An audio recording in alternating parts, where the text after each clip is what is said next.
apa yang dilakukan dan apa yang dirasakan dan apa yang diperoleh, ya, termasuk kalau kita merasakan perolehannya adalah keraguan, Pak. Keraguan tentang apa gitu? Tentang pemahaman saya sendiri dan seterusnya dan seterusnya. Pada waktu itu kita, kalau boleh nanya orang filsafat, sedang berfilsafat. What it means to be in doubt. Bagaimana kita merasakan keraguan-raguan itu, ya.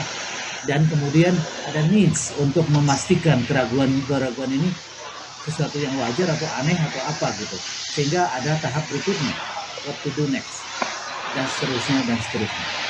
Jadi kewajiban kita adalah berpikir dan merasakan apa yang kita berpikir dan melakukan apa yang kita yakini benar, kemudian melakukan refleksi terhadap apa yang kita lakukan ini.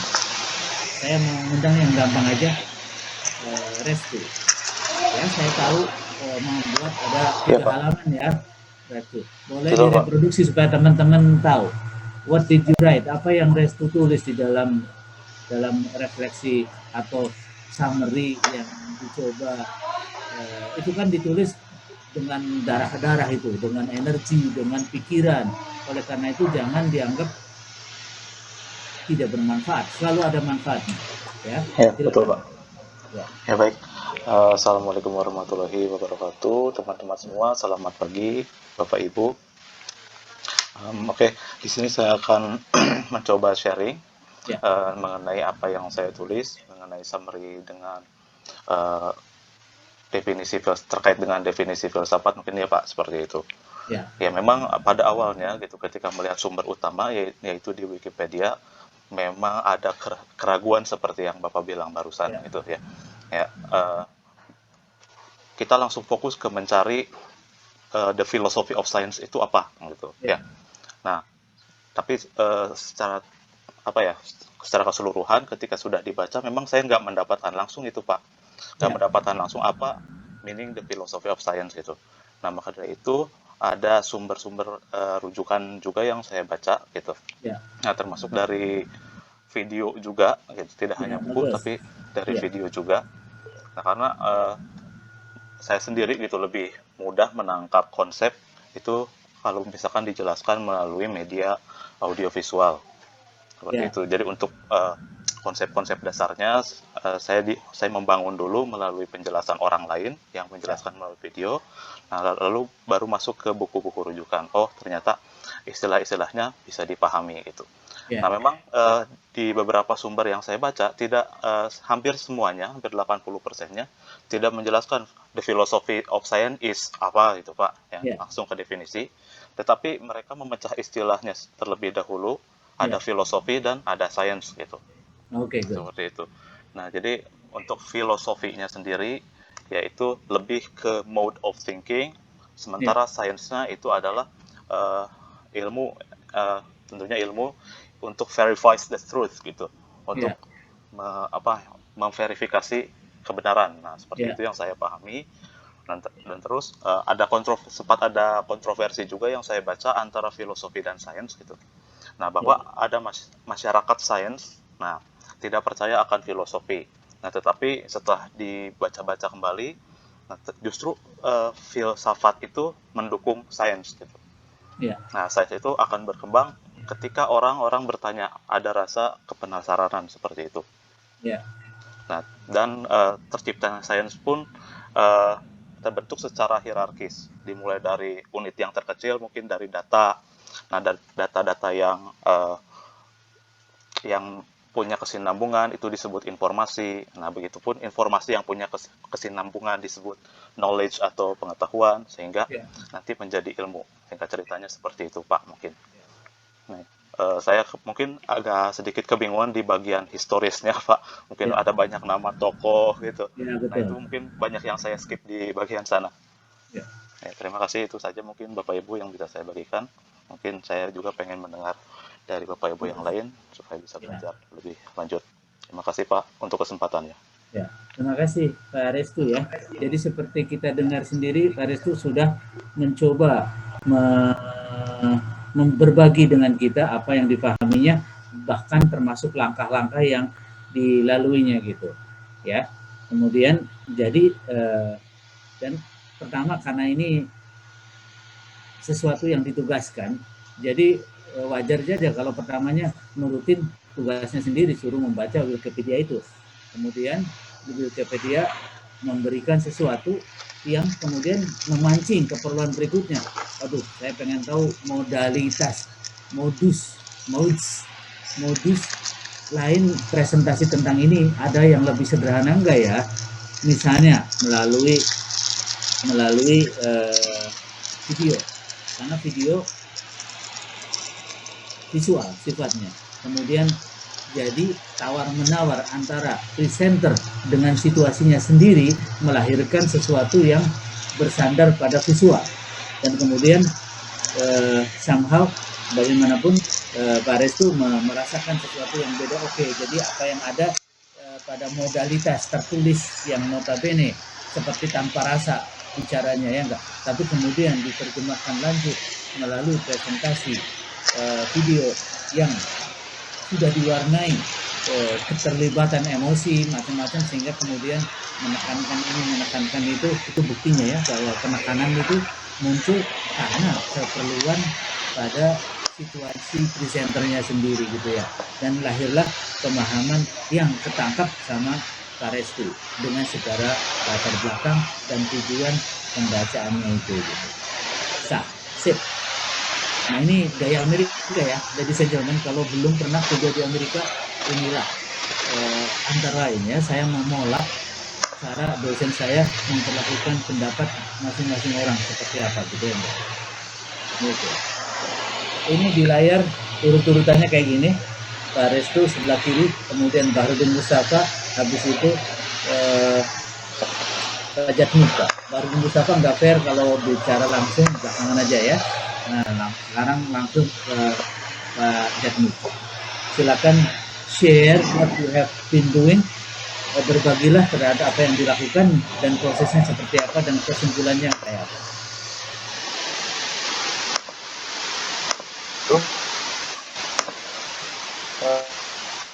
Sebetulnya ketika memulai tugas ini, ketika membaca definisi yang terdapat dalam Wikipedia, sebetulnya jujur saja memang langsung ragu dan bingung gitu. Karena memang banyak istilah-istilah yang ditemukan yang bukan saja tidak familiar, tetapi memang itu istilah-istilah yang sepertinya lazim digunakan di filsafat.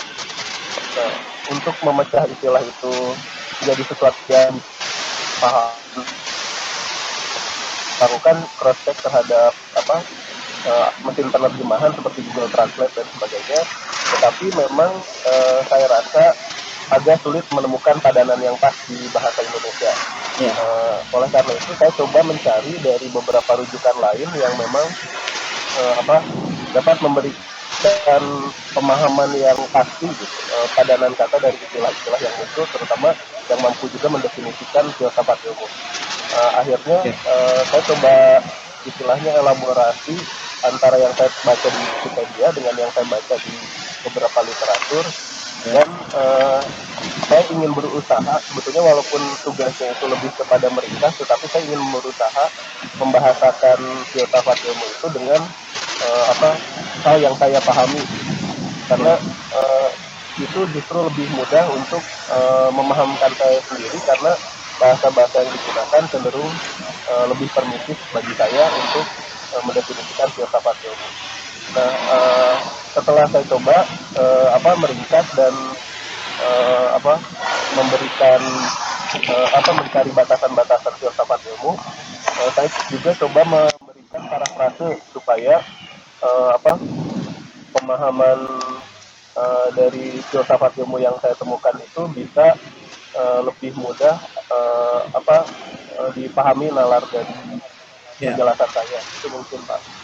Baik, terima kasih Pak Jatmika. Seperti dikatakan tadi, ada kata yang menarik perhatian di sini, kata memparafrase. Ya. Nah, saya akan mencoba mengomentari dari sisi bahasa seberapa perlu kita melakukan apa yang kita perlu kita lakukan ketika kita di dalam kebingungan, ketika kita dalam ketidakpahaman. Kembalikan dulu kepada repertoar pengalaman perbendaraan yang ada pada diri sendiri, kemudian kita formulasikan dalam bahasa yang disebut parafrase tadi. Ya, jadi kalau ditanya apakah ada gunanya? Ada gunanya, jelas. Karena ujung-ujungnya kita tidak pernah bisa, secara filosofis tidak pernah bisa pinjam pemahaman orang lain. Tidak pernah bisa. Kalau ada kita pinjam pemahaman orang lain dan kita tanpa bak, tanpa bu, tanpa parafrase, tanpa pengantar apa, ini karya siapa, karya saya Pak, misalnya, gitu. Padahal itu punya orang lain. Itu sebetulnya kita tidak bisa menyangkut, kita tidak bisa menginvestasikan keterlibatan emosi, keterlibatan intelektual kita sama apa yang diakui oleh kita sebagai karya kita itu. Gitu. Jadi sangat clear ketika kemampuan parafrase itulah sebetulnya yang menjembatani bahwa kita itu ada investasi pemahaman tidak, ada investasi bahasa atau tidak terhadap apa yang kita baca itu, gitu ya Mbak. Bagus. Ini kita hayati sebagai proses kebahasaan yang niscaya. Karena kita diikat oleh kejujuran diri sendiri dan macam-macam. Kemudian kalau secara filosofis kita mengatakannya begini. Saya mundur satu langkah. Di Amerika di program S3 saya pernah diminta membaca burung sebagai teks. Bayangkan, saya orang asing di program itu cuma satu-satunya, selebihnya bule semua. Suruh membaca burung sebagai teks. Kemudian saya tuh idealistis banget. Jadi kalau nggak ngerti saya langsung stres, gitu ya enggak. Karena saya pengen semuanya dapat akan. Jadi ketidakpahaman itu bisa mengancam saya gagal untuk dapat A, gitu kan? Astagfirullahaladzim. Jadi saya dan perilaku ketika saya bingung, ketika stres out kayak gitu, apa yang saya lakukan? Itu saya memotret diri sendiri sekarang dari jauh. Saya sholat, saya berdoa, saya ngaji, saya ngapain gitu. Semuanya minta ditentramkan hati sama Allah supaya bisa membaca burung sebagai teks. Gitu. Dan saya sebagai orang bahasa itu awalnya mempertanyakan juga seperti mahasiswa mempertanyakan kenapa sih ditugaskan seperti ini harus membaca Wikipedia segala gitu-gitu kan.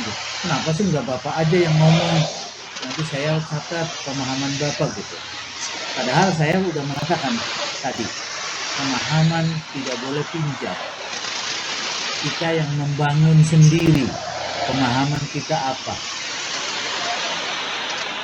Ada ancaman kepada budaya yang membolehkan pinjam. Seperti di Indonesia itu,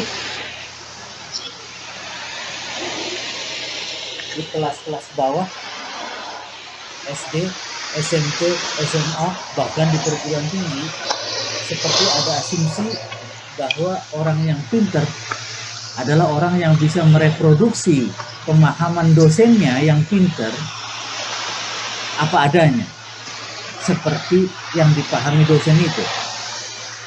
Plek saja dengan kelancaran tertentu, dengan gaya tertentu, kemudian dapat 100 nilai selagi. Gitu.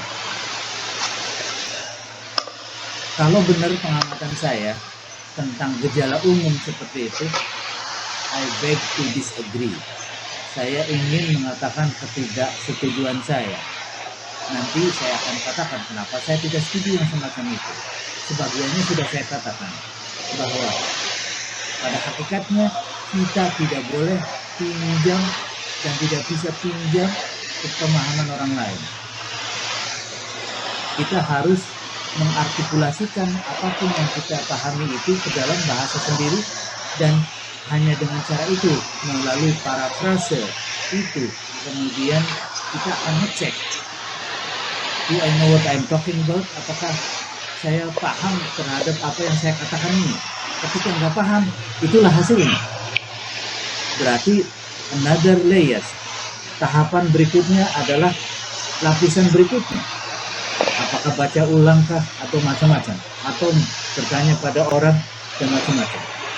Itu salah satu ikhtiar untuk menenteramkan diri sendiri supaya kita jangan pinjam pemahaman orang lain apa adanya yang notabene doesn't work, tidak jalan. Itu tidak membuat kita paham. Dan ini gejala umum di SD, TK, SD, SMP, SMA, perguruan tinggi.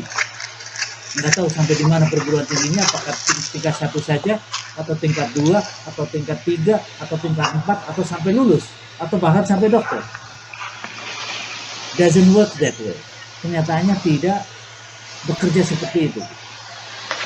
Gitu. Oleh karena itu, kalau boleh ditembak aja langsung, jadi filsafat pendidikannya Pak BM, Pak Bahrudin pasti bersarang kepada keyakinan diri sendiri, bersarang pada pengalaman diri sendiri, bersarang kepada keyakinan, kemampuan parafrase diri sendiri, sehingga itulah residu, itulah intisari, itulah hakikat dari pemahaman kita itu. Pemahaman Restu, pemahaman Bahrudin Mustafa, pemahaman Jatmika, dan yang lain-lain akan saya sebut nanti. Gitu ya, ngerti ya? Jadi nanti kita, kalau kita melihat orang-orang itu pun asbun, asal bunyi aja ngomong itu misalnya, mungkin kita curiga, jangan-jangan dia tuh meniru orang yang dikaguminya, atau mengatakan sesuatu seperti yang dia baca oleh orang yang dianggapnya pintar. Kemudian asal bunyi jadinya. Kenapa? Karena tidak berpijak kepada diri sendiri gitu. Apakah itu salah? Menurut saya tidak salah. Tetapi mahasiswa pasti takut. Nanti nilainya pasti tidak tinggi. Kenapa? Karena secara umum parameter yang digunakan oleh dosen adalah mampu mengartikulasikan pikirannya seperti yang diyakini oleh dosennya. Kalau itu kesempatan itu kemampuan parafrase saya itu tidak benar, turun dari 1 tingkat. Anak SMA bisa nggak berpikir beda dari gurunya dan aman? Belum tentu. Inilah hakikat kenisbian pemahaman manusia dengan kriteria-kriteria penilaian yang melekat kepada kemampuan itu, gitu ya. Kita udah bicara betapa hal, udah 3 hal ya. Silakan ditulis ya. Jadi kalau perlu dicatat gitu ya. Kalau ada pulpen di ini, saya sendiri mencatat Restu ngomong apa, kemudian Jatmika ngomong apa, dan selanjutnya Sriwati, silakan.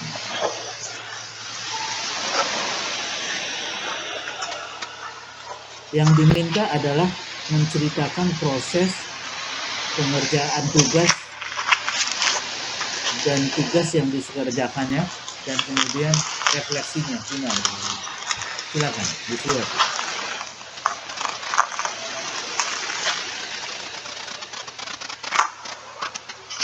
Kedengaran nggak Pak Ibu Sriwati? Tolong dinyalakan mic-nya.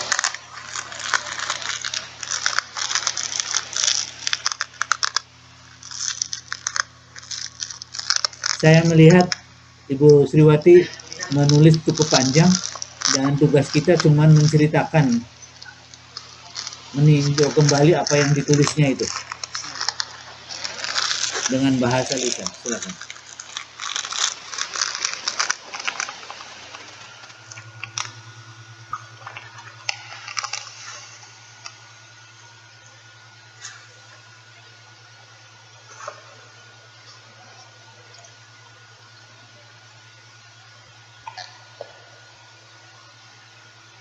Ada Pak suara, punten?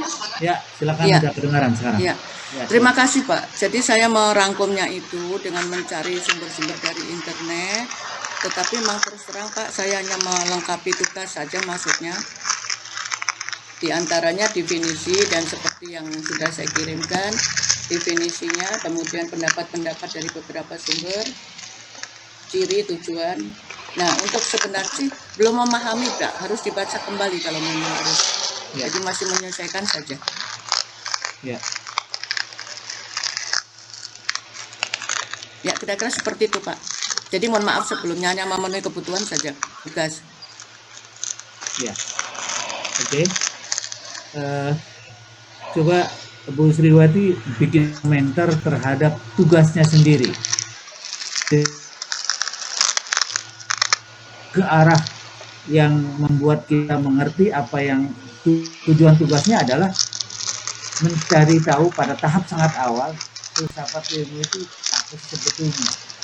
Ternyata nggak ada di situ, Pak. Adanya di mana?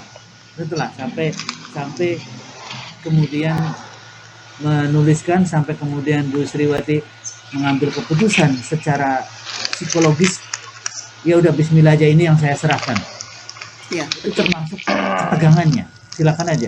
Nanti akan saya bahas kenapa mahasiswa tegang dan kenapa yang lain-lain itu nanti pengetahuan kita adalah holistik. Nah, ini saya perkenalkan ya. ya. Bahrudin Mustafa mengajak kita berpikir holistik. Analytic thinking yang diperkenalkan melalui gaya filsafat itu nanti kita bahas, itu hanya satu cara. Salah satu cara. Belum tentu itu cara yang paling menguntungkan kita untuk tujuan tertentu. Belum tentu. Silakan, Bu Sriwati. Ya. Mohon maaf itu tadi, Pak. Jadi saya hanya melengkapi tugas saja. Sebenarnya saya juga masih masih sambil menyesuaikan hal yang baru, Pak. Dari awal saya menceritakan ke linguistik itu memang rada-rada merupakan hal yang aneh gitu. Ya. Jadi masih belajar, Pak. Sangat jauh ingin bimbingan Bapak. Oke. Ada perasaan kesel tidak sama? Tidak, Pak. Ingin tahu. Menugaskan enggak. Oh, tidak, Pak. Saya malah ingin tahu, cepat dikasih tahu begitu. Karena saya memang harus menekuni itu yang akan saya tuju di linguistik, tetapi modalnya ini kok minim banget gitu. Ingin cepat tahu ya. Ya. Kenapa saya mengatakan itu misalnya? Saya hayati betul. Setiap kali menghadapi tugas, berlapis-lapis respon batin saya. Kadang-kadang saya marah, gara-gara kamu saya bikin pusing ini, kan gitu ya enggak. Tapi kadang-kadang kemudian sedih. Aduh, saya kok yang gini aja kok jadi repot kayak gini, yang nggak bisa gitu. Saya kemudian kekuatan itu datang dari mana sih sebetulnya gitu enggak? Menurut pengalaman saya itu insya Allah, alhamdulillah, secara akademik nggak pernah jelek. Bahasa Indonesia saya di SD waktu ujian negara itu dapat 100 ya. Dan itu di kabupaten itu geger. Kayak yang ada anak ajaib gitu. Padahal saya bisa menjelaskan kenapa dapat 100 gitu kan. Dan saya nggak ngerti kenapa orang lain tidak 100 gitu. Saya itu sebagai anak SD masuk kelas satunya itu umur 7 tahun. Bapak saya tukang ngaji lah, kitab kuning gitu kan ya enggak. Di rumah tidak banyak tulisan-tulisan Latin kan gitu ya enggak. Jadi sebagai anak-anak itu saya tidak banyak membaca. Waktu belajar membaca itu ya kelas 1 SD itu kan gitu kan ya. Dan kebetulan tulisan saya itu dianggap bagus. Tulisan tangannya itu kan ada tulisan halus nih, ada menulis halus zaman dulu itu. Saya tulisannya kayak diukir tuh, pen tipis, tebal, tipis gitu. Dan guru saya itu suka banget sama tulisan saya. Bahrudin, kamu bantu Bapak ya. Gimana Pak? Ini tolong salinkan teks ini ke dalam papan tulis kan. Saya yang nulis. Saya happy aja sebagai anak-anak ya. Tulisan saya dibaca teman-teman dan saya menuliskannya, tapi kemudian guru saya itu fair juga. Bahrudin, karena kamu kan perlu nulis, sekarang dipinjami buku teksnya untuk dibawa pulang. Di rumah saya baca, saya mencatat, dan seterusnya. Anehkah kalau kemudian suatu ketika dites dapat 100? Ya tidak tuh. orang lain membaca 1 kali, saya tuh lebih dari 1 kali. Ya. Oke, saya ceritakan nih. Master, saya 4,0. Apakah hebat? Tidak juga. Kenapa bisa 4,0? Ya memang kerjaan saya cuma baca, mendengarkan, membaca apa yang dijelaskan. Kemudian kadang-kadang kalau macet, saya tuh menulis ulang tulisan yang gak dipahami itu. Gila nggak? Itu kalau menurut filsafat tertentu itu mubazir banget itu gaya gitu. Tapi that's what I did. Itu yang saya lakukan. Saya tidak paham tulisannya Chomsky. Saya ketik ulang itu. Tapi kemudian mulai mengertinya dari mana? Karena waktu mengetik ulang Chomsky, itu kan kata per kata akhirnya kan. Waktu itulah kemudian saya memahami, oh maksudnya gitu ya. Kalau dibaca sambil lalu kayak baca SMS, pasti nggak ngerti. Karena kata profesor saya juga, tulisan Chomsky itu jelek. Saya sudah ngomong belum di kelas itu. Tulisan Chomsky itu jelek.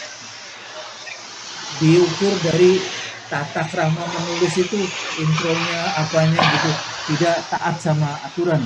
Tapi orang itu sangat pintar, orang itu jenius, orang itu sangat jujur pada dirinya sendiri. Orang lain pada ngalah, mencoba mengerti apa maksudnya Chomsky ngomong begitu teh, gitu. Sekarang saya jadi profesor tentang retorika. Saya berani mengatakan bahwa dari sisi retorika, tulisan yang baik itu adalah yang gitu, menyesuaikan muatannya dengan kesiapan target audience, readers yang ditujunya. Chomsky itu masa bodoh aja itu, terserah aja ngerti atau tidak, urusan pembaca lah. Bahkan dia pernah diwawancarai mengatakan itu juga dia. I don't care whether my writing is sensible or not. My job is just to write out what I understand by this, katanya. Tugas saya sebagai ilmuwan adalah menjelaskan apa yang saya pikirkan. Ngerti tidak ngerti pembaca bukan urusan saya, kata dia. Saya pernah jadikan itu suatu project paper, tapi ujung-ujungnya dalam kekesalan saya akan memuji dia juga gitu. Dari judulnya saya mengatakannya ilmuwan dengan pelangi, gitu ya enggak? In English ya, tentu saja. Kenapa saya akhirnya kagum sama Chomsky itu? Chomsky itu anak Yahudi, anak ulama, anak ibu-ibu yang ngajar grammar di sekolah grammar, sehingga sangat ilmunya keras gitulah. Dari kecil memakan makanan yang sudah konseptual gitu. Pada usia 7 tahun dia nulis artikel. Siapa bisa nulis artikel? Pada usia 7 tahun, pada usia 9 tahun dia menulis editorial. Siapa bisa nulis editorial?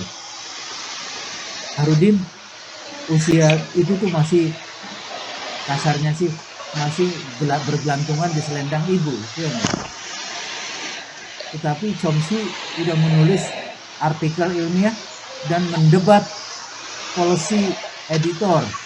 Dalam editorialnya mendebat policy. Ya. Jadi, nah sekarang saya lompat dulu sedikit aja, refleksi. Saya major kedua saya itu early childhood education, pendidikan usia dini. Kira-kira kalau kita pengen punya anak lebih pinter dari bapak ibunya, itu harus seperti apa? Harus mendengarkan apa yang dianggap penting dari ibu bapaknya, harus membaca lebih hal-hal penting yang dipikirkan oleh ibu bapaknya, dan plus membaca, menulis sesuatu yang ibu baca apa-apanya belum tentu sempat menulisnya. Artinya dengan tulisan yang kaya. Akibatnya bisa direplika, orang kayak Chomsky itu bisa direplika. Gitu. Kalau di sekolah-sekolah Yahudi boleh sekarang kita mungkin benci sama karena Yahudi suka dianggap menang sendiri aja ya. Nah, tetapi itu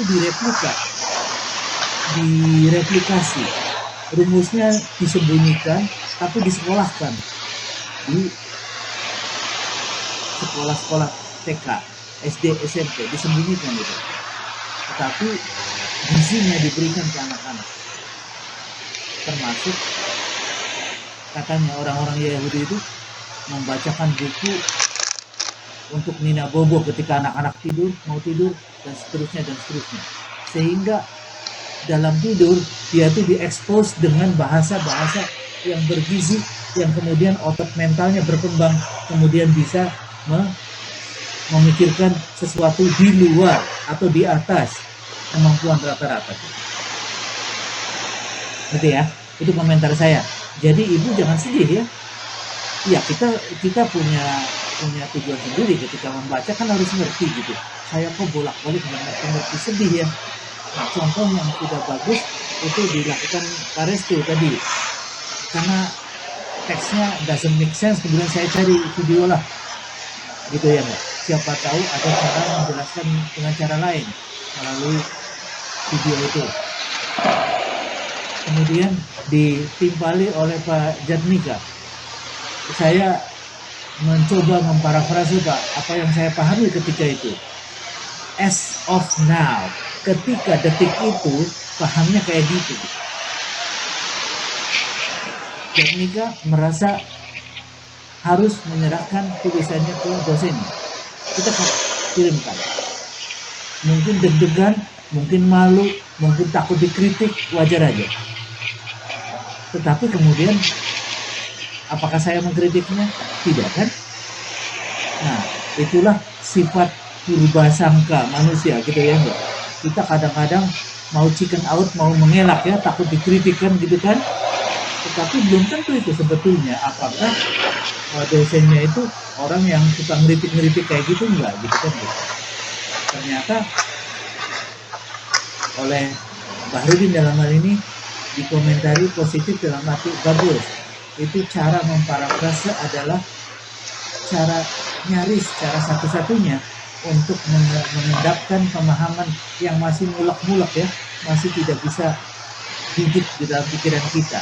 Karena kenyataannya penafsiran kita tidak boleh pinjam dari orang lain.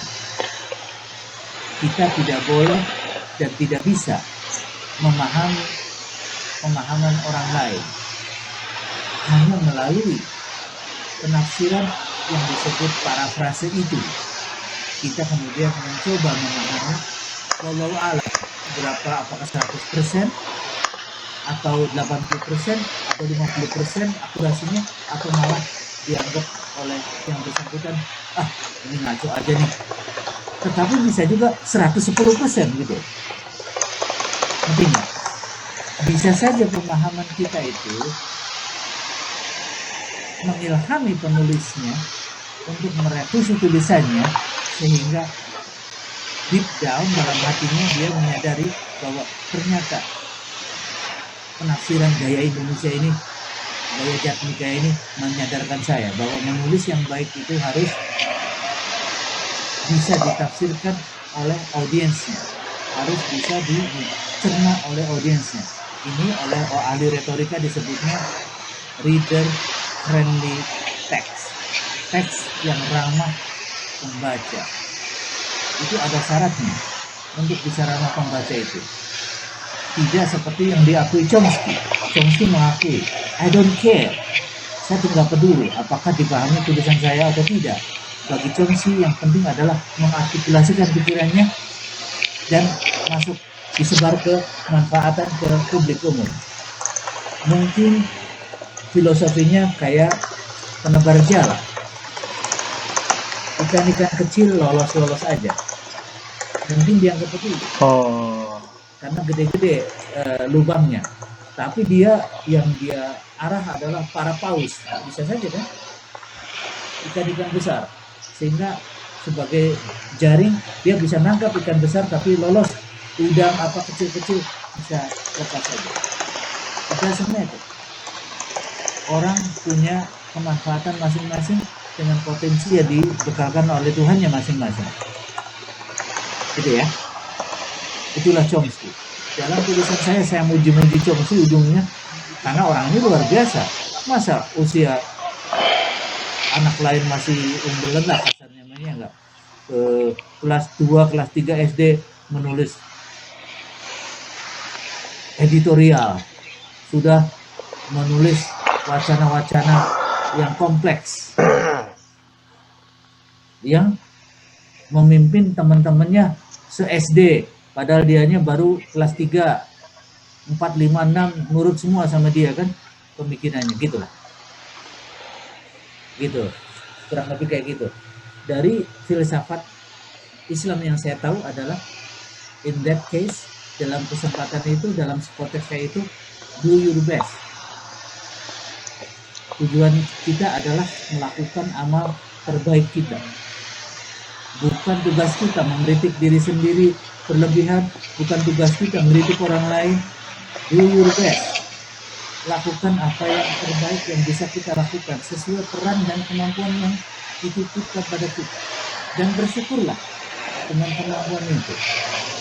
Ada ayatnya lagi, karena kita mensyukuri kemampuan itu, kemudian akan ditambah kenikmatannya, akan ditambah mungkin kemampuannya, akan ditambah sensitivitasnya, akan ditambah kemampuannya, dan seterusnya. Gitu ya. Jadi saya kayak Ustaz nggak apa-apa ya. Jadi saya nggak bisa mengelak. Inilah pemahaman saya. Yang penting jujur pada diri sendiri. Ya. Gitu. Oke, Imelda, it's your turn. Sudah diajarkan, Imelda jangan tegang ya. Semua orang mengalami ketegangannya masing-masing. Karena membayangkan dosennya ngeritik aja bisanya. Dan saya belum ngeritik siapa-siapa. Silakan. Pertama-tama memang saya sebetulnya sudah ada gambaran tentang filsafat ilmu karena saya pernah mengambil filsafat ilmu di S2 diajarkan oleh Pak Eri Kurniawan dan saya menggunakan Wikipedia dan juga menggunakan beberapa buku yang saya punya dan catatan kuliah saya waktu S2 kemarin. Jadi saya combine dan saya paraphrase juga.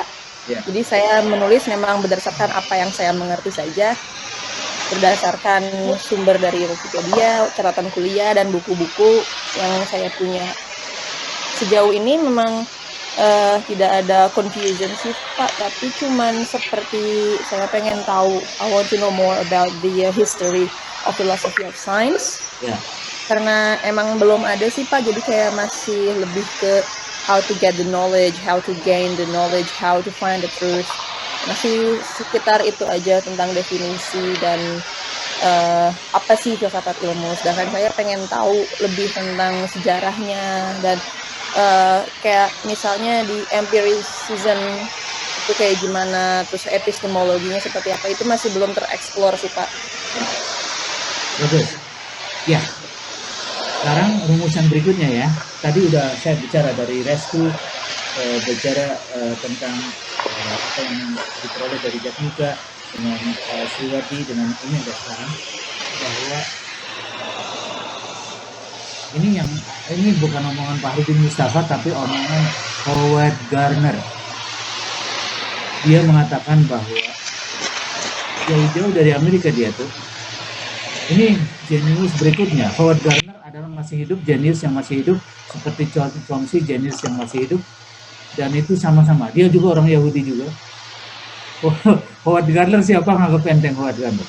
Howard Gardner itu mengatakan bahwa setelah dari jauh-jauh dia dari Amerika, kemudian mengerti tentang hidup itu dari Cina.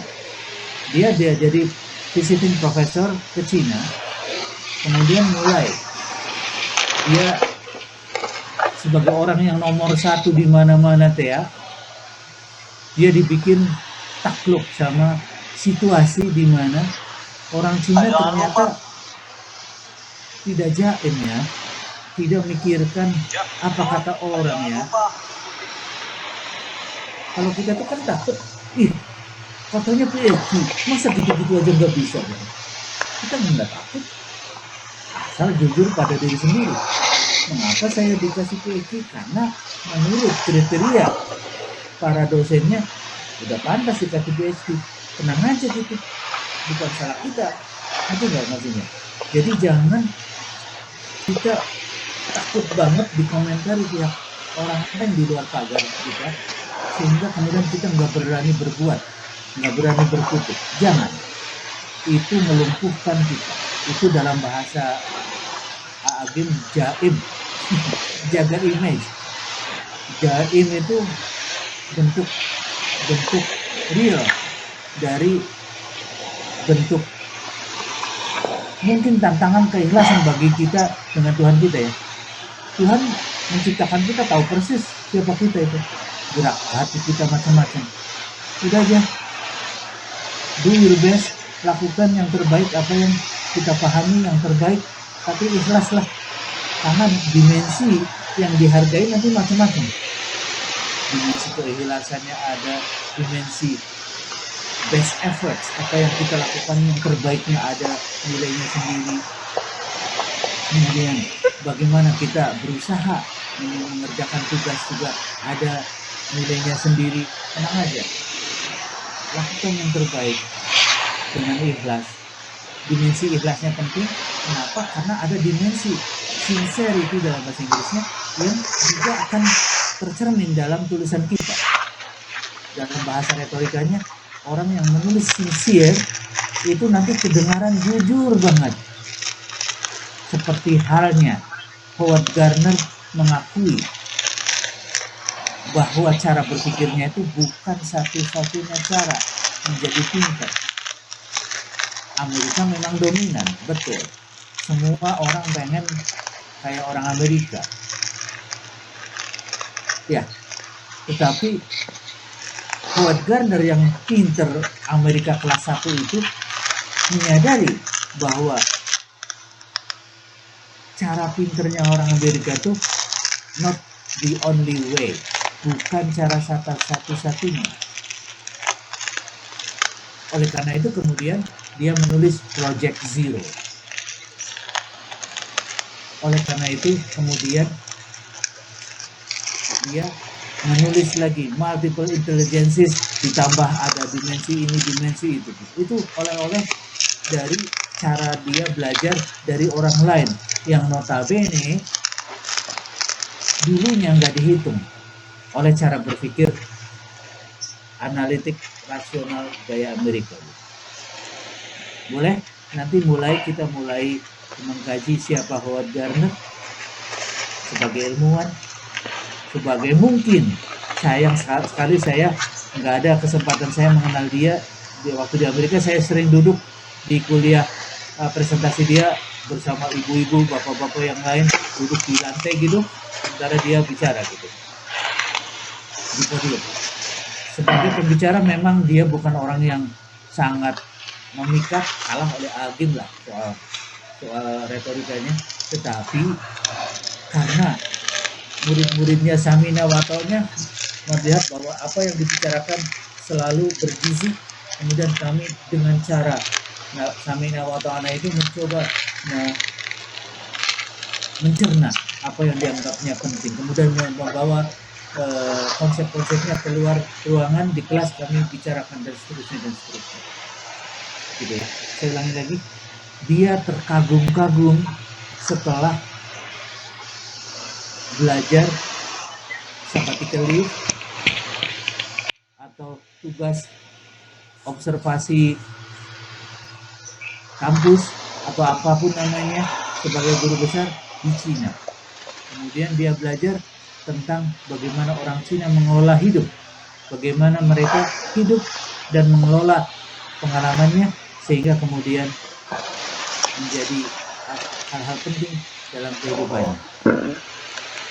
Gitu ya. Jadi kembali lagi ke Imelda, dia sudah mengambil, sudah dapat basic knowledge dari Pak Eri. Pak Eri itu termasuk yang sangat pintar sebagai anak muda ya. Mungkin sebentar lagi akan guru besar ya, sangat pintar. Gitu. Dan mahasiswa saya tadinya, dia pernah jadi ketua senat, jadi punya kelebihan banyak dari sisi kemanusiaan dia. Dia bisa memimpin teman-temannya, dia memimpin koleganya sekarang jadi kaprodi, dan kemudian termasuk sangat sopan. Dan belakangan banget didikti sebagai peserta latihan penulisan akademik, dia dijadikan mahasiswa terfavorit, peserta terfavorit oleh kolega-koleganya. Nah itu artinya apa? Jadi dia itu semacam punya chemistry yang bagus untuk tampil tidak banyak omong, tetapi dia jadi narasumber di antara teman-temannya gitu. Teman-teman peserta training semacam itu datang dari kampus di Indonesia yang memenuhi syarat. Ada 50, ada berapa 60 orang itu bersepakat. Peserta terfavorit mereka itu Eri Gunawan. Jadi artinya dia juga jangan dianggap enteng gitu. Dia auranya bicara ke publik, gitu. Bisa melalui sincerity, bisa melalui keikhlasan, ketulusan, bisa melalui wibawa akademik. Kalau bicara langsung mengena misalnya, kelincahan retorika bisa. Tapi dia bukan orang yang beretorika, bukan kayak Agim. Agim itu agak bisa nggak bisa dianggap enteng itu ya enggak. Jadi dia punya banyak sekali kemampuan yang sebagai dai gitu ya enggak. Nah, Eri juga memiliki kemampuan, buktinya dalam waktu berapa hari saja ketangkap oleh teman-temannya yang rata-rata pikir, kemudian mengagumi dia, kemudian menobatkannya sebagai peserta terfavorit gitu. Nah jadi dari cara saya mengomentari sekarang kita udah mulai mengerti bahwa filsafat itu jadi multidimensional nantinya. Ada filsafat analitis, gaya Amerika, analitis, rasional, yang maunya memilah-milah terus. Makanya ada istilah apa?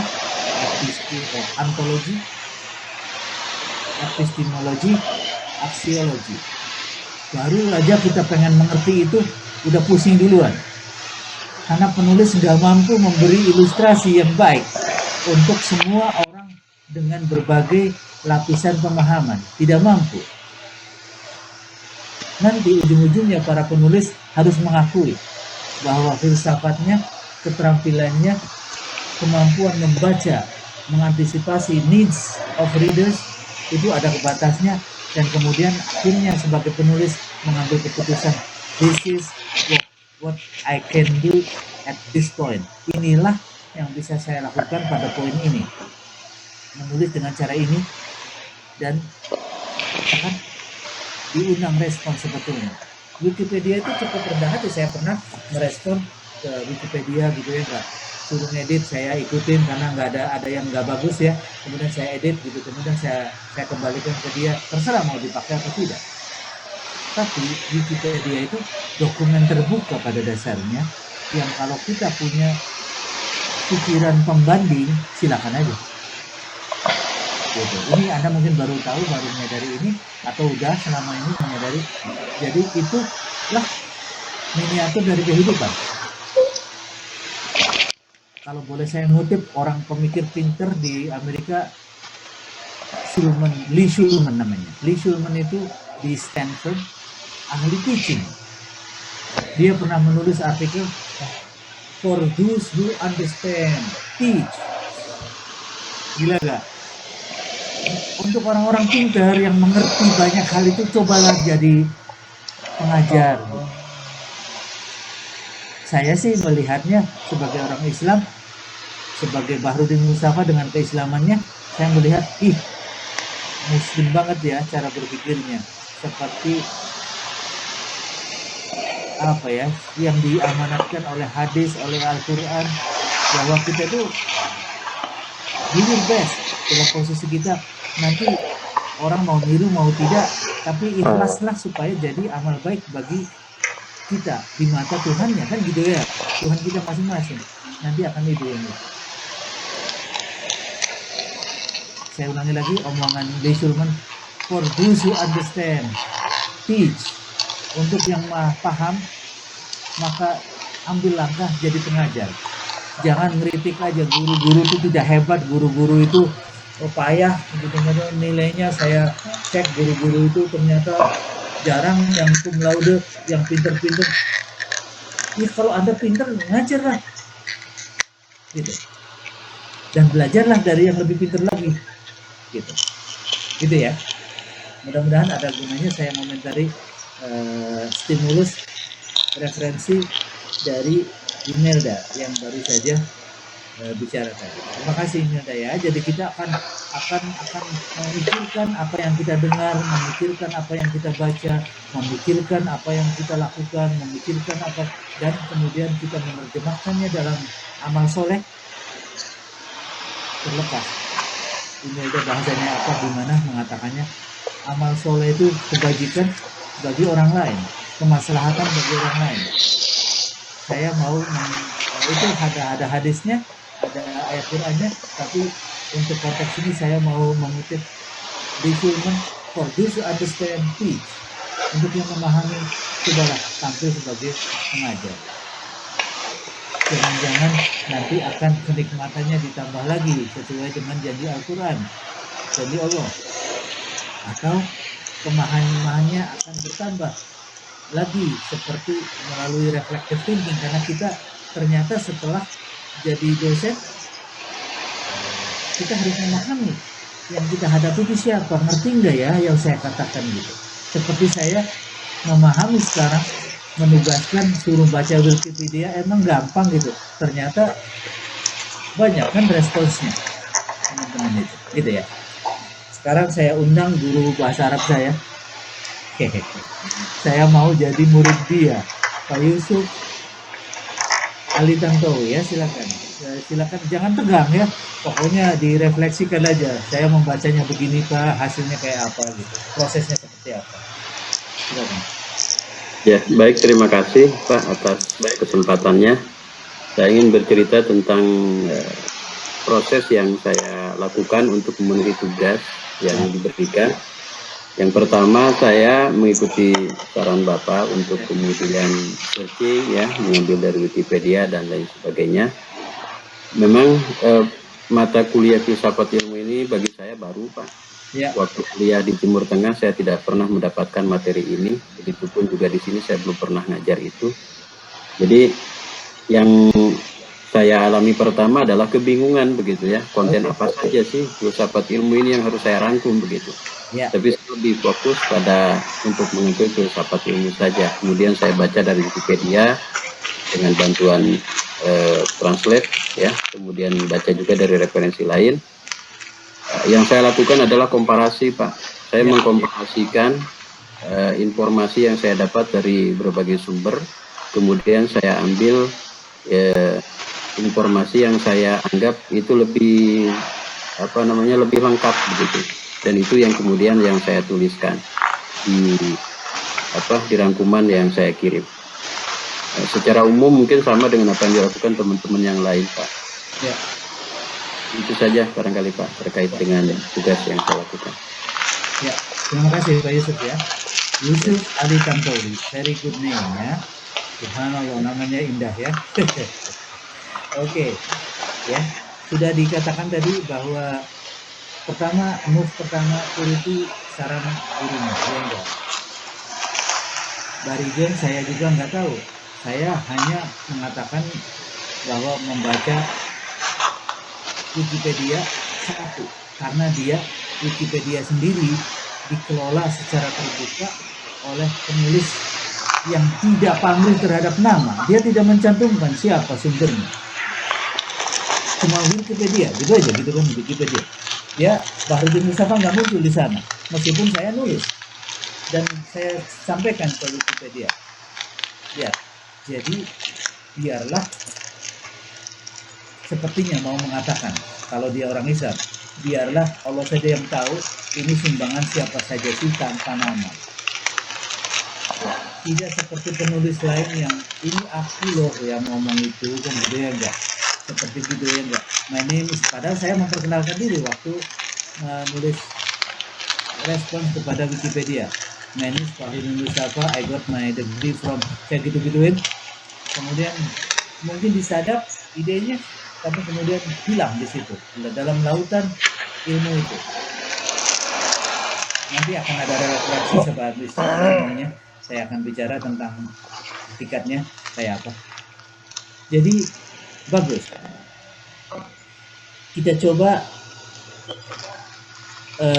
dari Yusuf Tantowi, Ali Tantowi. Ini katanya mata kuliah baru. Ya, sebagai orang baru kita melihat juga mentransfer cara kita membaca selama ini waktu ngambil SMA, S1, S2, dan S3 kita punya ribuan kali membaca. Ya, ada membaca yang it works, ada yang berhasil dengan mudah, ada yang tidak berhasil dengan mudah, termasuk yang sekarang ini. Yang terasa adalah bahwa melalui teknik-teknik tertentu kemudian mulai ada pemahaman melalui komparasi, misalnya ada teks ini ngomong begini, teks ini oke, mungkin maksudnya sama ya, kemudian memberi kita masukan untuk dipikirkan lebih lanjut gitu ya. Saya pengen mengatakan ya, ini proses yang wajar saja, proses yang bagus telah dilakukan oleh Pak Yusuf Ali Tantowi, telah dilakukan oleh Imelda, telah dilakukan oleh Sriwati, telah dilakukan oleh Pak Jarmika, telah dilakukan oleh Aris, sesuai dengan starting point masing-masing dan tujuan masing-masing. Saya orang reading dan writing, orang yang dititipi amanah melalui investasi waktu beribu-ribu jam mempelajari, membaca, dan menulis. Kesimpulannya, menerima semua proses yang dilakukan oleh teman-teman tadi. Ya memang begitu. Bahwa hasilnya beda-beda, udah di Sidratul Muntaha udah dikatakan bahwa semua orang membaca itu nantinya melalui kapasitas masing-masing dengan matriks kemampuan linguistiknya, melalui kemampuan intelektualitasnya, melalui ketulusan hatinya, melalui niatnya, melalui macam-macam akan muncul satu hal yang disebut understanding atau lack of understanding. Memahami atau tidak memahami apa yang dimaksudkan. Saya akan mengatakannya begini. Research sudah mencoba membedah pemahaman yang mungkin mirip sama dengan apa yang dibawa Restu setelah membaca filsafat ilmu, apa yang dibawa Jatmika setelah membaca filsafat ilmu, apa yang dibawa oleh Ibu Sriwati setelah menjabat filsafat ilmu, dan oleh Imelda dan Yusuf setelah itu. Akhirnya kesimpulannya dua hal. Pertama, ada shared knowledge base, ada basis pengetahuan yang ada di antara semuanya, dari Restu sampai ke Yusuf. Misalnya kebingungan atau kerisauan terhadap saya ngerti enggak ya, jadi menghubungkan hasil pembacaan dengan nilai yang diberikan orang lain. Dari mana pengalaman itu? Dari pengalaman persekolahan, dari SD, SMP, SMA gitu. Kita tuh selalu dibanding-bandingkan aja, sehingga kita tuh deg-degan setelah hasilnya kayak apa ya. Ada nggak yang mau menyangkal ini? Benarkah kesimpulannya bahwa kita tuh yang membuat kita deg-degan itu karena kita khawatir dibandingkan? Restu dibandingkan dengan Jatmika dan Restu dibandingkan dengan Sriwati, Jatmika, Restu, Sriwati dibandingkan dengan Imelda, Sriwati, Jatmika, dan Restu takut dibandingkan dengan Yusuf, dan semuanya takut dibanding-bandingkan. Nah, seberapa tidak itu residu sisa-sisa pengalaman masa lalu kita dalam schooling, dalam sekolah kita. Gitu. Apakah kita akan mempertahankan seperti ini? That is for us to make a decision, to decide. Ya, kita ada di atas sekarang. Sebentar lagi dengan dokter kita mungkin punya power yang lebih. Mungkin kita akan mempengaruhi kurikulum. Kita mungkin akan mempengaruhi posisi di mana kita itu memberi nilai kepada anak-anak. Apakah kita mau gaya one fits all? Satu kriteria harus bisa diterapkan untuk semua orang, atau gaya multiple intelligences yang hasil pertobatannya Howard Gardner setelah belajar dari Cina. Ternyata orang-orang masing-masing punya cara sendiri memaknai itu, dan oleh orang karena itu dengan basis pengetahuannya sendiri pemaknainya beda-beda lagi pengalaman itu. Gitu. Ya. Jadi tidak masuk akal kalau kita punya 7 mahasiswa atau 5 mahasiswa punya anggapan bahwa semuanya harus mengalami transformasi dan memegang prinsip-prinsip yang sama persis. Tidak. Mungkin bisa sebagiannya untuk tahap tertentu, tapi tidak bisa diseragamkan sepenuhnya. Karena masing-masing pemikiran kita berdasarkan apa yang kita, matriks yang kita bawa, kita anggap penting, kita anggap kurang penting, kita anggap perlu dijauhi, itu akan memberi kita perangkat untuk merumuskan. This is the best I can get from this. Inilah yang terbaik yang bisa saya rumuskan, yang menurut saya perlu saya pegang sebagai orang yang belajar chapter ini atau belajar tentang filsafat ini. What is it? What it is? How it works? Dan sebagainya. Dan selalu ini dalam perjalanan. Apa yang tadi dibawa sebelum masuk ke ruangan ini dengan apa yang setelah mendengar komentar saya, itu harapannya itu akan berinteraksi. Komentar saya dengan apa yang Anda bawa itu akan berinteraksi. Oleh karena itu saya mengharapkan nanti akan ada berubah.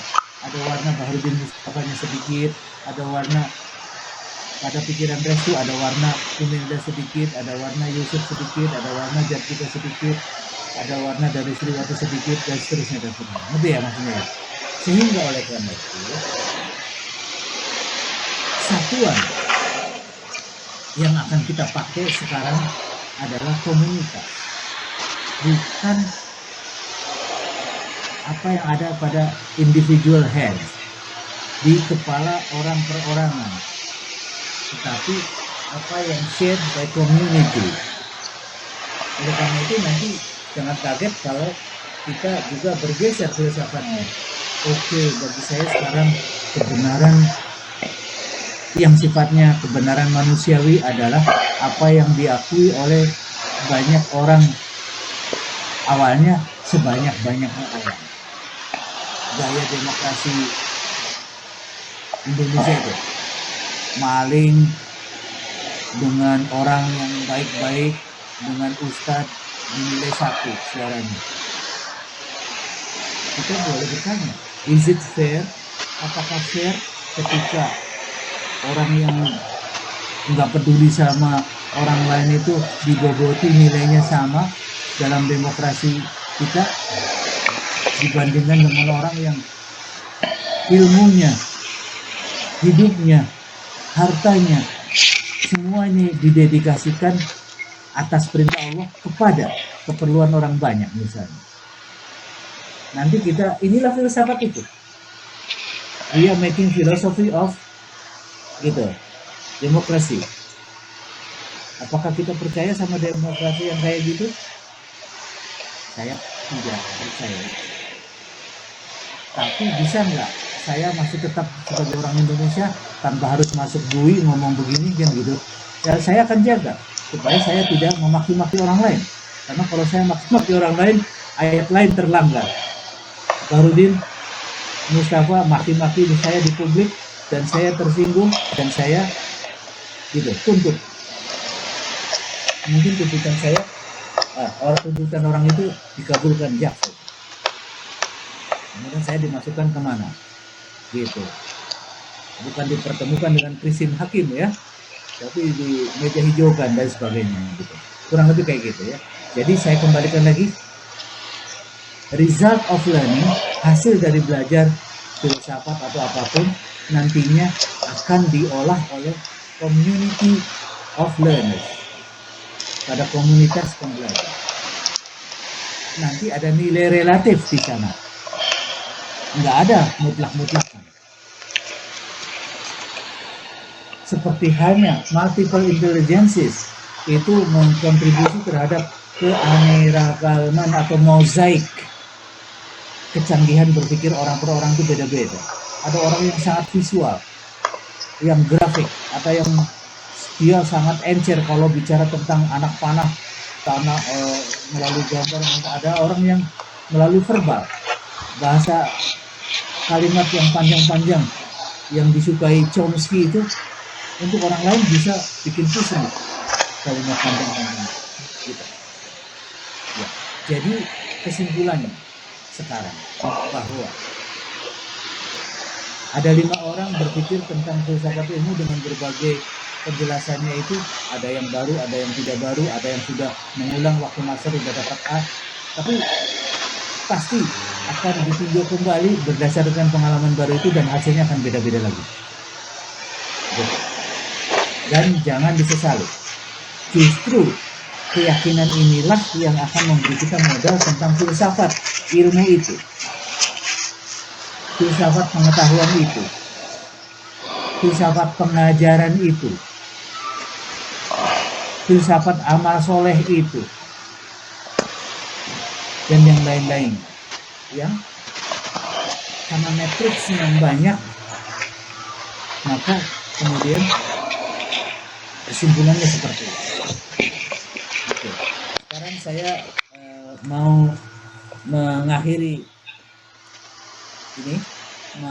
sesi ini dengan mengatakan refleksi ya, dengan merefleksi dalam arti mengomentari keilmuan yang saya baca dari tempat lain. Ketika saya diminta mengajar filsafat ilmu ini, saya sudah punya pengalaman ribuan jam membaca dan ratusan jam bicara tentang pengetahuan, tetapi tidak tentang pengajaran filsafat ilmu. Catat ya, saya tidak pernah mengajar filsafat ilmu, tapi saya orang bahasa, saya penulis, saya pembaca. Ya jangan panik. Jadi saya belum pernah ngajar gitu. Emangnya saya hanya bisa melakukan apa yang merupakan repetisi aja, ulangan aja? Tidak. Saya membaca siapa itu Howard Gardner, saya membaca siapa itu Chomsky, dan agak jauh. Barangkali itulah antara lain bisa dijadikan materi untuk memikirkan filsafat ilmu itu.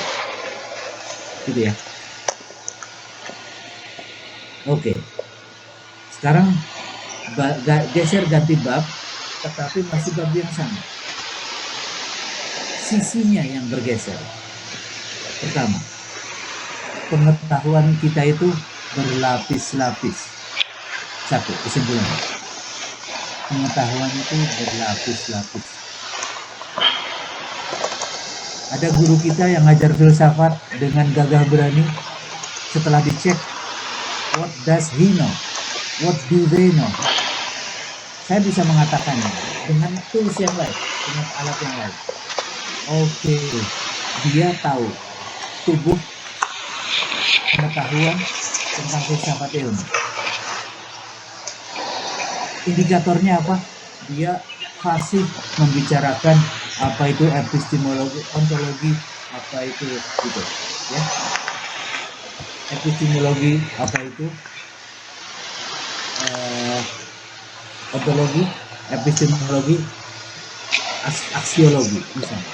Habis itu dia ngomong apa lagi? Share with me what you mean by this, share with me what you mean by that. Kemudian kalau dia masih tahan, masih kuat pengetahuannya, dia akan bicara lagi, mengilustrasikan apa itu ontologi, apa itu gitu, epistemologi, apa itu aksiologi.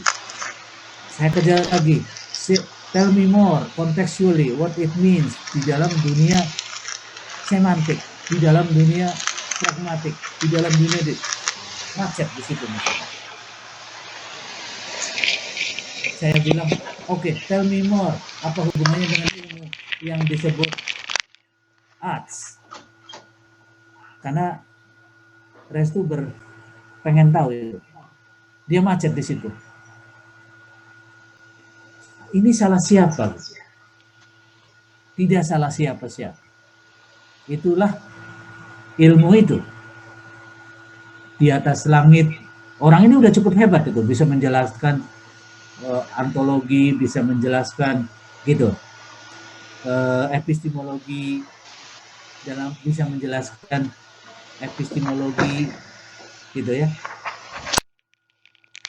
Untuk bidang yang dia kuasai. Tetapi begitu masuk ke ranah umum, lebih jauh lagi ke ranah yang dia tidak kenal, akan berhenti dengan sendirinya. Gitu. Oleh karena itu, posisi kalau saya boleh komentarin sebagai orang yang pernah jadi asisten direktur akademiknya Pasca, saya akan mengatakan ya ke Pak, sebut aja ke Profesor Syihab ya, Pak Syihab, saya mengelolanya kayak gini Pak. Ya udah terserah Bapak aja. Hampir pasti beliau akan ngomong gitu. Karena kenapa atau beliau percaya sama saya gitu? Kenapa saya yang diberi mandat untuk mengajarkannya? Karena beliau yakin Pak Bahrudin akan bisa menjelaskannya gitu. Termasuk ketika menjelaskan mengapa saya tidak tertarik menjelaskan hal-hal yang tidak menarik untuk saya misalnya. Gitu. Karena saya tidak bisa mengklaim paham semua ilmu. Saya bisa menjelaskan dalam hubungannya dengan gitu, grammar, dalam hubungannya dengan writing misalnya, dengan reading, bisa dalam hubungannya dengan semantik, bisa hubungannya dengan pragmatik, bisa dalam hubungannya dengan bidang ilmu saya yang lain-lain yang saya anggap cukup untuk bisa mengilustrasikan filsafat dalam yang relevan dengan ilmu itu gitu. Tapi saya tidak bisa menyanggupi penjelasan seperti halnya bahkan orang filsafat juga, dia tetap aja ilustrasinya akan bersandar kepada apa yang dia yakini, yang dia paham betul gitu, tetap aja. Oleh karena itu, biarlah melalui pemahaman saya ini Anda boleh bonceng ke saya, oke Pak, untuk selanjutnya jadi gimana? Untuk selanjutnya kita pegang itu ayat-ayat itu, bahwa di dalam dunia filsafat dibedakan antara gitu, ontologi, sisi ontologi, sisi epistemologi, dan sisi aksiologi dari suatu perbuatan atau suatu bidang. Beyond that, terjemahannya adalah sebagai semacam orang pinternya bahasa itu harus kayak apa? Udah diturunkan sedikit. Orang pinternya orang seni itu kayak apa? Orang pinternya orang agama itu kayak apa? Orang pinternya orang linguistik itu kayak apa?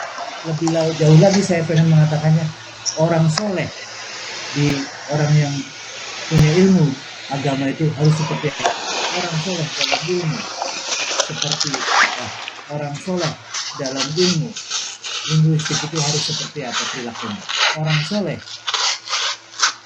yang berilmu pada antropologi itu seperti apa, orang seni itu seperti apa, dan seterusnya. Ujung-ujungnya secara filosofis kita harus mampu memilih dan mengabdikan apa yang kita tahu, apa yang kita paham untuk orang yang paling memerlukan kita, orang yang sedang mencari-cari solusi dari orang semacam kita gitu.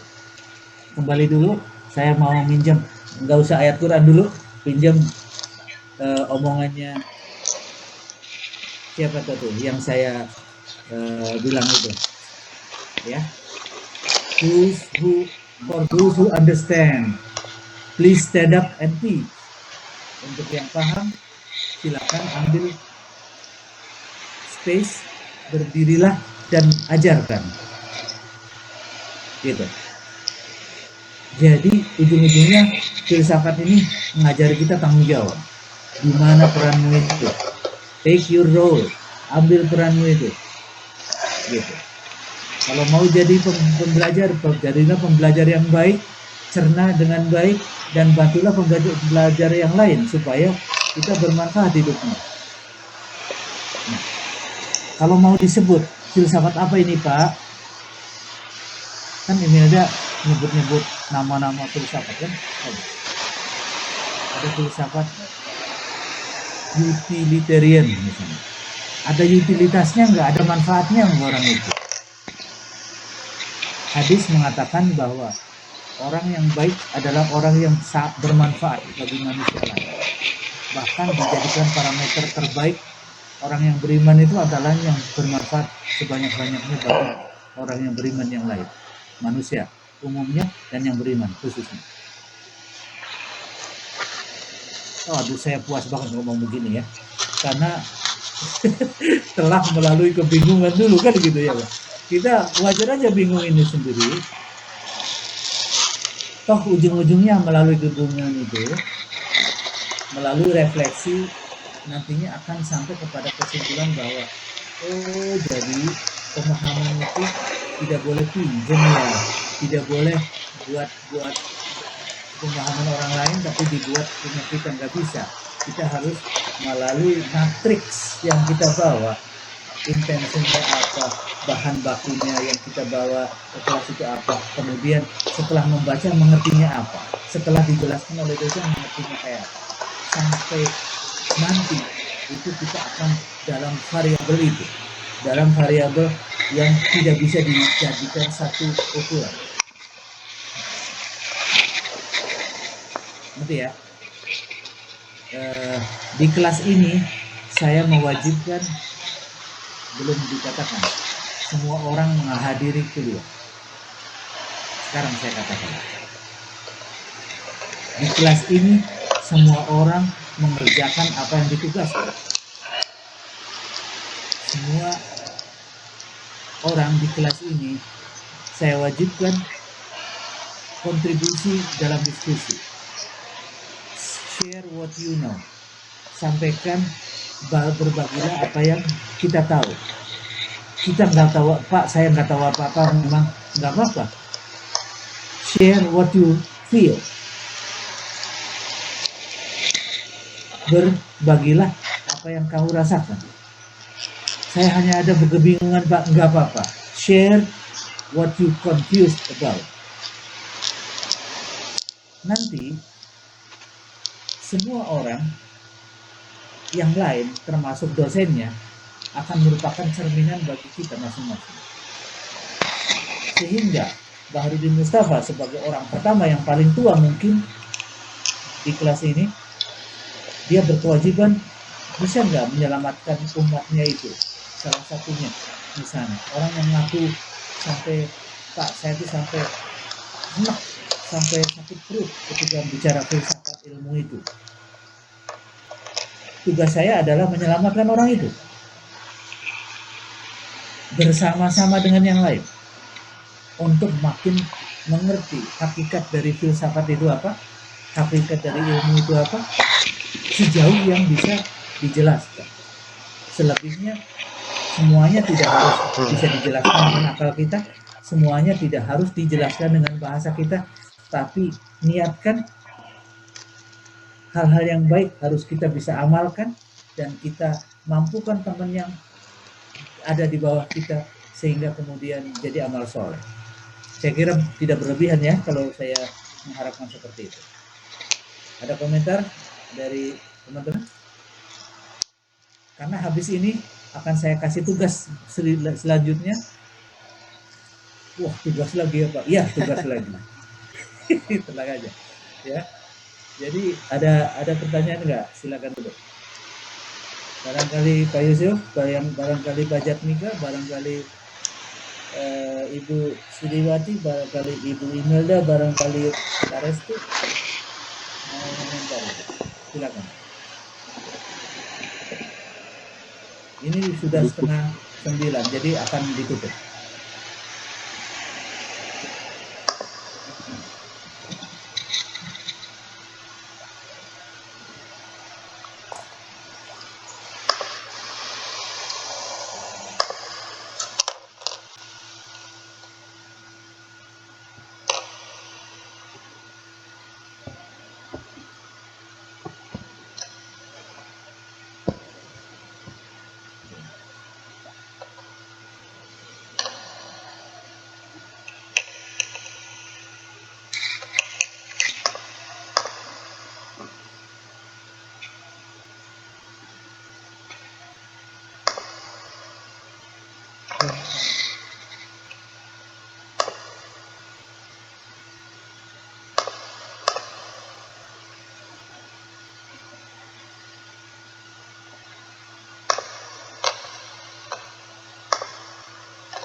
Atau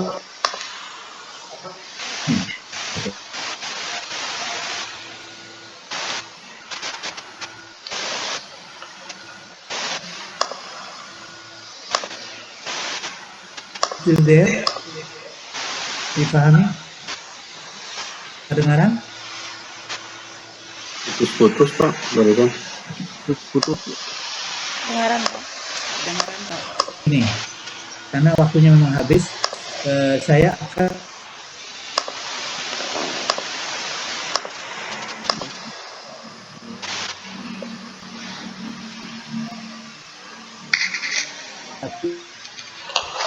Putus Pak. saya ulangi lagi. Ya, kedengaran? Belum. Siap, kedengaran Pak. Oke. Ya Pak. Ya, saya akan menugaskan untuk essay kedua menerjemahkan filsafat itu, apa yang kita tahu ya, bahwa ada ontologinya, ada epistemologinya, gitu kan? Ada apalagi yang terakhir? Aksiologi. Kemudian apa? Ontologi dan aksiologi. Aksiologi. Sekarang masuk ke bidang kita. Ini test case. Kita ngetes apakah kita bicara dengan pengetahuan kita secara umum. Kebahasaan boleh, linguistik boleh, masuk ke ranah minat pribadi boleh. Misalnya minatnya pengen ke semantik Pak, ya silakan bisa mengaitkan ke semantik. Itu ya. Jadi untuk Restu karena dia orang arts misalnya. Coba aja cari arts dalam filsafat ilmu kayak apa, kemudian kita coba mengartikulasikan dalam essay 2 lembar maksimum. Itu aja sebisa-bisanya ya. Atau paling tidak kita bisa memilah dalam 3 itu. Ya. Kalau mau mengikuti gayanya Wikipedia gitu. Pada dasarnya saya bermaksud kita belajar dari ketegangan ini, belajar dari keraguan-raguan ini, dan bagaimana kita bisa settle, bisa tentram dengan ikhtiar terbaik kita. Kata kuncinya ikhtiar terbaik kita. Begitu. Ya, jadi saya akan mengabsen kehadiran Yusuf Ali Tantowi ada kan? Ada. Kemudian Jatnika ada, kemudian Restu ada, Sriwati ada, Imelda Wahyuni ada. Good boys, good girls ya. Insya Allah kita akan belajar bersama. Sekarang mulai mendekatkan dari ontologi, aksiologi, epistemologi atau urutannya seperti yang tadi sampai aksiologi nanti di ketiga, tapi didekatkan ke bidang yang kita sukai, yang kita jadikan kandidat untuk disertasi kita. Nanti kita akan refleksi lagi, tapi tidak akan saya kasih tahu guiding question-nya, tentu saja. Lakukan aja dulu, kemudian biarlah kerisauan, biarlah harapan itu bagian dari proses belajar kita. Ya, jadi kita akan sampai kepada kesimpulan nantinya bahwa rasionalitas itu hanya satu dimensi, intelektualitas itu hanya satu dimensi, ujung-ujungnya kita akan menemukan dimensi-dimensi banyak, dan kemudian kita menyadari bahwa dalam belajar itu kita akan bicara pada whole person, manusia seutuhnya, dengan segala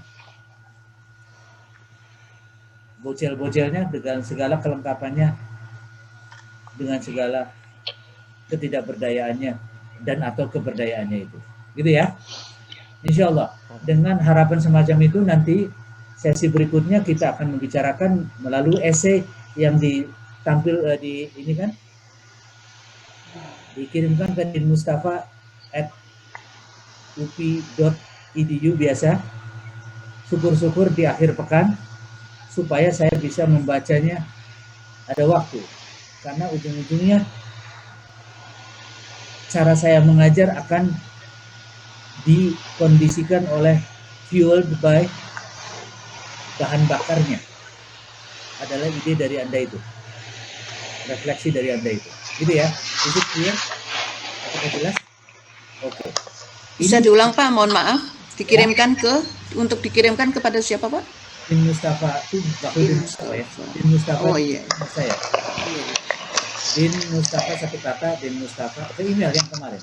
Din Mustafa, oke Pak, terima kasih Pak. Oke. @upi.edu. Itu ya. Iya. Ulangi lagi. Ya. Saya kira jelas ya.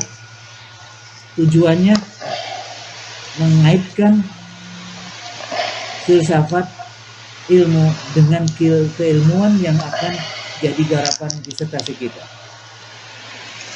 Seberapa dekat, seberapa dekat, nanti urusan lain lagi. Tapi berusahalah untuk mencoba menerapkan kerangka filsafat itu ke dalam bidang yang kita sukai, gitu maksudnya. Ya, saya tunggu esainya. Kalau bisa hari Sabtu, kalau nggak bisa hari Ahad. Jangan masuk ke minggu berikutnya. Nantinya tidak terbaca dengan baik dan kemudian saya ngomentarin tidak sempurna. Itu dulu ya. Terima kasih Pak. Oke, kebenaran hanya datang dari Allah Subhanahu Wa Taala. Apa yang saya komentari dan tidak akurat itu datang dari saya, Bahrudin Mustafa, dan sebagiannya karena kebenaran itu dikatakan dalam kata-kata, dalam visual saya, bisa juga muncul dari salah tafsir yang masing-masing orang bawa dari luar ke dalam forum ini. Amin. Billahi taufiq wal hidayah. Assalamualaikum warahmatullahi wabarakatuh. Waalaikumsalam. Assalamualaikum warahmatullahi wabarakatuh. Waalaikumsalam. Ya, alhamdulillah. Terima kasih Pak. Terima kasih Pak. Bagaimana Pak? Jadi ke situ, ke UPI? Saya sudah di UPI. Saya sudah di UPI Bu. Aku masih di rumah sekarang mau berangkat Pak. Insya Allah. Iya. Ya. Tempatnya Pak ya? Tempatnya di mana jadinya? Ruang lantai 2? Oke. Sudah di UPI mereka.